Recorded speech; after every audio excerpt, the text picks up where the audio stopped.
El próximo sábado se conmemora un nuevo Día Mundial de la Salud Mental y para profundizar sobre este tema y sobre todo sobre la mirada que hay en Uruguay, estamos recibiendo con mucho gusto en Informe de Capital a Ángel Balmagia, quien es psiquiatra, es además presidente de la Comisión Nacional de Contralor de la Salud, de la Atención de la Salud Mental en nuestro país, fue presidente del Tribunal de Ética Médica del Colegio Médico del Uruguay, entre otros méritos y galardones. Bienvenido, gracias por estos minutos. No, gracias por la invitación y también gracias por ocuparse del Día de la Salud Mental. Un día que además fue instaurado por Naciones Unidas. Por la Organización Mundial de la Salud y la Federación Médica Mundial desde el año 1995. Es un momento importante porque es hacer visible el tema de la salud mental que muchas veces pasa como a un segundo plano, cuando en realidad es un integrante de la salud. La salud no es salud física o salud mental, es parte de la salud. Hay mucho prejuicio, ¿no? Por eso quizás, o mucho miedo en la sociedad de no saber cómo afrontar esto, y el ¿no? estigma, ese es el otro tema que la OMS también propone plantear y verlo en el Día de la Salud Mental. Sigue habiendo prejuicios y es un tema que todavía hay que hacer mucho. Claro. Si bien la Ley de Salud Mental fue un punto importantísimo. De inflexión en el cambio de paradigma, ¿no? Totalmente, totalmente. En este año se cumplen 30 años de la Declaración de Caracas. En 1990 se hizo una reunión de los ministros de Salud Pública en Caracas y se acordó entre todos llevar adelante un plan de transformación de la atención psiquiátrica, de ese cambio de paradigma, de hacer la atención más comunitaria y no hospitalaria. Y bueno, y en eso está también el cierre de los hospitales de crónicos, privilegiando, es el tema de la ley, que privilegia los derechos de los pacientes. Claro, que ubica a la persona como sujeto, ¿no? Como sujeto. Ahora, la salud mental de toda la población, porque empieza así el primer artículo de la ley, es ocuparse de la salud mental de toda la población. Es decir, una parte que necesita más atención, o muchos necesitarán más atención en algún momento de nuestra vida, pero está centrada en derechos. Eso me parece que es un tema fundamental. Y hoy en la actividad que hubo en la Institución Nacional de Derechos Humanos, el decano de la Facultad de Psicología destacaba como un hito histórico la aprobación de esta ley, después de la ley que teníamos que del año 1938, la ley conocida como la ley psicópata. Claro, una ley que además costó muchísimo, que tuvo muchísima participación de la sociedad civil, también de lo que es psiquiatría, para tratar de cambiar el foco y este cambio de modelo. Y ya le quiero preguntar eso, que pone, como dijimos, a las personas en el centro, pero ¿se está logrando ese cambio? ¿Se está sacando la desinstitucionalización, es decir, sacando a la gente de las instituciones para darle otro lugar? Ya antes de la ley había muchas experiencias en el país que demostraba que era posible el cambio de paradigma. Ya habían experiencias, por ejemplo, Casa Valle, que era una casa de Migres y Salud Pública, donde habían pacientes crónicos que estaban viviendo en esa casa. Chimborazo era otra casa. Es decir, muchas experiencias han habido, sobre todo en la parte que era salud pública, que ahora se hace. Ahí hubo un desarrollo tendiente al cambio de paradigma. Tú decías, muchas organizaciones participaron. Hubo una participación amplísima de la sociedad en base a esta ley, que como toda ley no es de satisfacción de todos, pero es una ley sumamente importante. Y se ha ido cumpliendo, algunas de las metas se han ido desarrollando, se incorporaron las psicoterapias, por ejemplo. A las prestaciones de salud. A las prestaciones de salud, algunas nuevas se han aumentado porque ya estaban, algunas prestaciones de psicoterapia ya estaban antes, pero se agregaron algunas otras.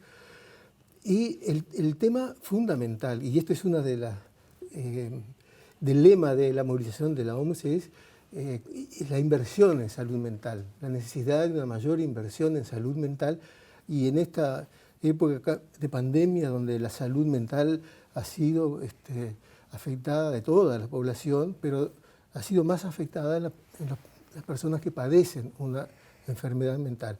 El tema es que el encierro y la soledad como factores centrales. La soledad y la falta después de medicación o de controles ha afectado también. Ha afectado más a los pacientes que a las personas normales.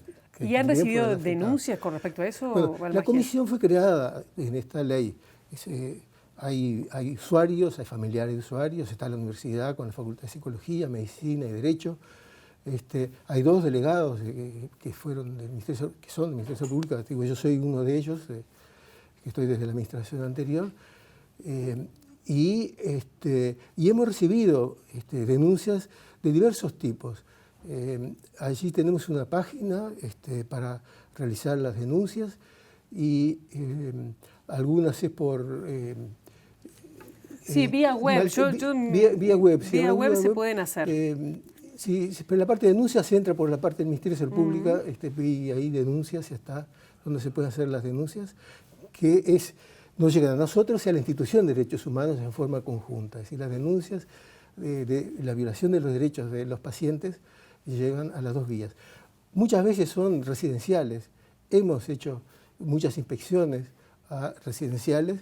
En algunas hemos constatado deficiencias muy importantes, de las cuales hemos incluso aconsejado su cierre y se han decretado el cierre cautelar de esas instituciones. Es decir, SIUR tiene una función sumamente importante y las otras funciones que también son importantes. Perdóneme, sí. pero antes de seguir con las otras funciones, ¿aumentó la cantidad de denuncias en la pandemia? No lo sabemos porque antes no estaba esta comisión es nueva, digamos, aparece. Claro, pero de lo que era prepandemia ahora. En la pandemia, no, la verdad que no he notado que haya aumentado las denuncias. ¿Y cuántas son por mes? ¿Qué serán? Bueno, es variable, 20. pero nosotros tal vez, sí, 10 o 15 denuncias por mes aparecen.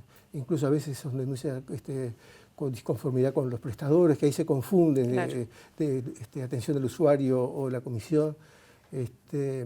Pero sí, y sobre todo de las condiciones de internación en que se encuentran los pacientes.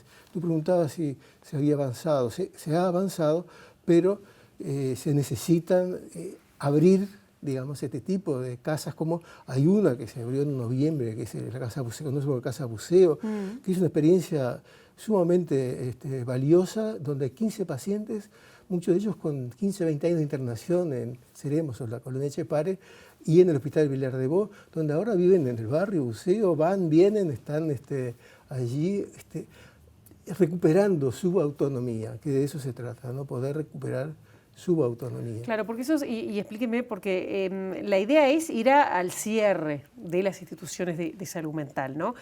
Con un plazo que se fijó en el 2025. 2025. Yo quiero saber en qué estamos en eso como país, si se puede llegar a cumplir, y si estas casas, que son ese paso intermedio de volver a de alguna manera integrar a las personas con problemas serios de salud mental, en estas casas de, no sé si se llama de media acogida, sí, de media estadía, medio camino, sí, ¿Y cuántas hay? Porque me imagino que son insuficientes. En el momento hay pocas, totalmente insuficientes. ¿Cuánto es la población que hoy está internada y que podría acceder a este tipo de casas? La colonia debe tener, Ceremos, debe tener 600 pacientes. La colonia Etxepare. La colonia Etxepare, Ceremos ahora se llama así, centro. Y el Hospital Vilar de Bo alrededor de 300 pacientes, que son los que se aspira a que no tengan esta internación y que vuelvan a estar en la comunidad. Hay un paso que se ha dado y que me parece que es sumamente importante, y es que la internación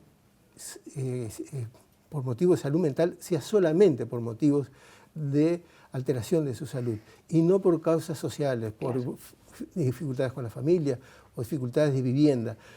Por eso entre los artículos hay uno de la interinstitucionalidad que pone a varios ministerios como responsables de la atención de esta población, ya sea vivienda, ya sea trabajo, seguridad social.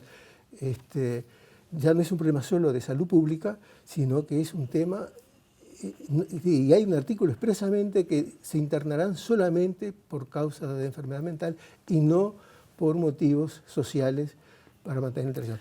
Pero es cierto que se necesita crear y para eso se necesita un presupuesto. Hemos escuchado anuncios que nos parecen optimistas, o mejor dicho, esperanzadores, de presidente de ACE. Claro, justo le iba a preguntar eso, que está priorizando el tema de la salud mental en el presupuesto de ACE. Pero básicamente, por lo que leí, la propuesta es potenciar con horas de psiquiatría. ¿Ese es el camino? Porque esto medicaliza Bueno, atrevida, ¿no? Es muy buena pregunta y muy buena La muy buena atención cuando se quería ver esa cuestión. Hay un tema más que global. es real, y es que han renunciado muchos psiquiatras a trabajar en ACE. Es decir, Por los bajos un 30%.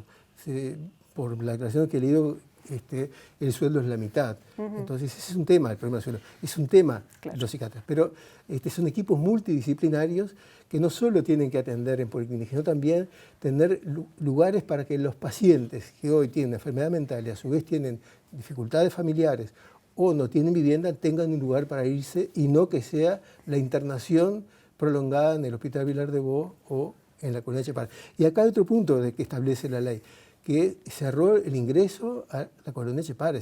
No hay más ingresos, claro, a la colonia. Los 600 ya estaban. Y eso es un paso sumamente importante. Bien, tengo dos preguntas cortas porque se nos va el tiempo, pero cuando el titular de ACE, Leonardo Cipriani, dijo que ACE es el causante del alto número de suicidios que tiene Uruguay.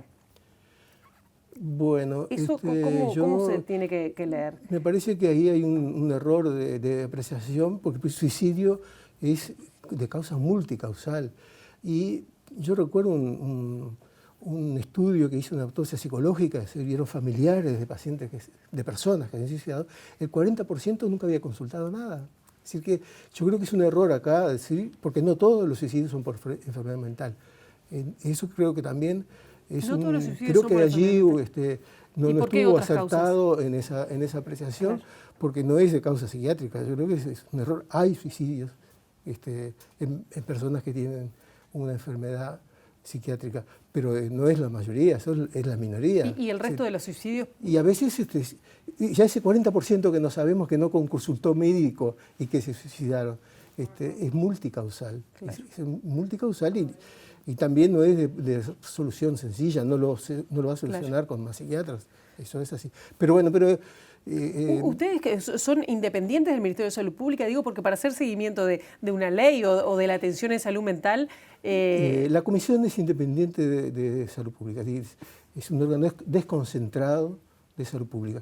Nosotros somos honorarios, no tenemos presupuestos, hay un administrativo y un psiquiatra que dependen de salud mental del Ministerio. Es muy difícil hacer un seguimiento así. Y sumamente difícil. Entonces nosotros hemos hecho ahora un pedido de un presupuesto mínimo para que nosotros hemos hecho inspecciones y a veces hemos ido en autos personales.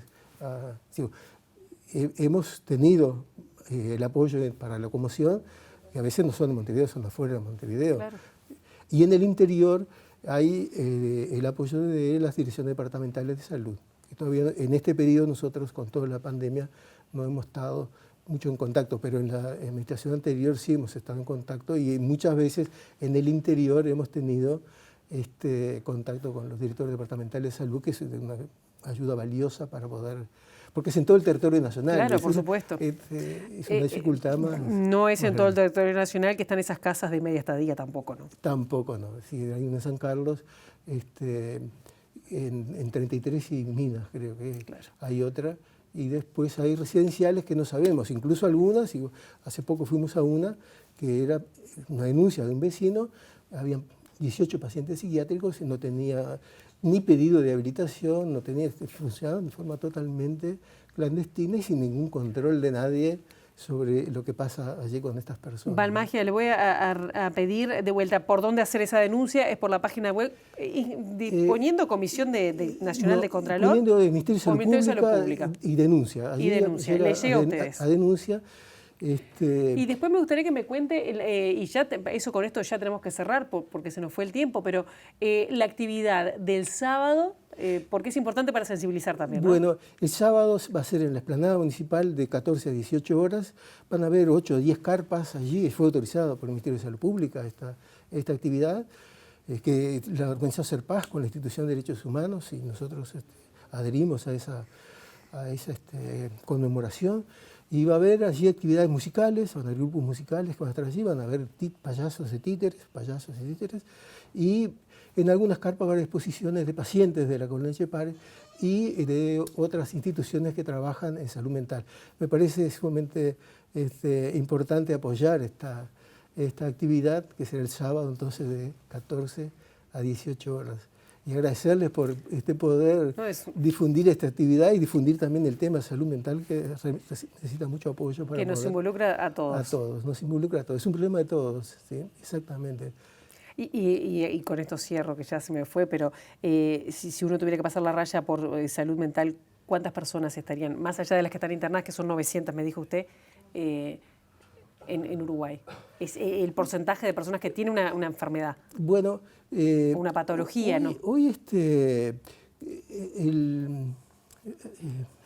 Wilson Benia, que concurrió por OPS, dijo dos datos importantes, y terminamos, que el 2% del presupuesto en salud va a salud mental y los requerimientos de asistencia van entre el 20 y el 30% del gasto en salud. Es decir, que hay un déficit enorme para poder alcanzar lo que necesita. ¿Público o privado? Público y privado. Bueno, Cipriani habla de ACE, pero todos los prestadores que están en el Sistema Nacional Integrado de Salud tienen las mismas responsabilidades en cumplir la ley. La ley es para todos los prestadores, no solamente para ACE. Ángel Balmagia, un gusto que haya estado aquí en Informe Gracias, Capital y gracias. El sábado a las 2 de la tarde. A las 2 de la tarde.